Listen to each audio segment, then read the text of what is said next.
बऱ्याच ताईंनी मला प्रश्न विचारला होता की तू नारळाची पूजा कशी करतेस, नारळाची काळजी कशी घेतेस तू. आणि प्रत्येकाला जसे प्रॉब्लेम असतात तसंच मलाही पहिले खूप जास्त टेन्शन आणि प्रॉब्लेम्स होते.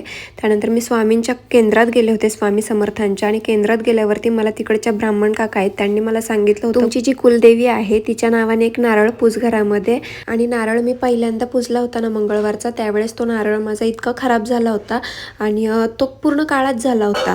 मग त्याच्यानंतर मी पुन्हा नारळ पूजला होता, सेम वारी मंगळवारचाच पूजला होता. आणि त्यानंतर नारळाला खूप छान कोंब आला होता. आणि त्यानंतर मी ज्या वेळेस नारळ पूजलाय त्या वेळेस खूप छान त्याला झाड आलेलं आहे. बरेच दिवस झाले होते ना ढोकळा केला नव्हता, त्यामुळे आज मी ढोकळा करायला घेतला होता. आणि त्याच्यामध्ये मी 2 वाटी बेसन घेतलं होतं, 1 चमचा हळद घेतली, थोडी साखर आणि थोडंसं मीठ घेतलं होतं.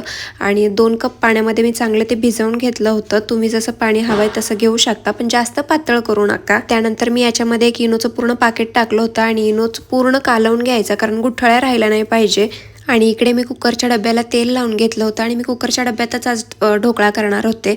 मग नंतर हे सगळं बॅटर चांगलं हलवून घेतलं होतं. तुम्हाला ते दिसतं याच्यात थोड्याशाही गुठळ्या नाहीये. आणि ज्यावेळेस मी कुकरला ढोकळा बनवते त्यावेळेस मी आहे ना शिट्टी कुकरची काढून घेते आणि एकदम बारीक गॅसवरती आहे ना 15 ते 20 मिनिटं, शक्यतो 20 मिनिटं मी त्याला करून घेते. आणि ढोकळा खूप छान असा फ्लफी झाला होता आणि इतका छान झाला होता, मला खरंच बघून छान वाटत होतं. कारण लग्नाआधी मला काहीच जमत नव्हतं आणि लग्नानंतर मी इतकं काय काय बनवते हे पाहून मलाच वेगळं वाटतं. आणि तडका द्यायला मी आधी तेलामध्ये ना थोडीशी मोहरी टाकली होती, कढीपत्ता टाकली होती, मिरची टाकली होती आणि त्यानंतर मी साखर पाणी मिक्स केलं होतं, थोडंसं मीठ टाकलं होतं.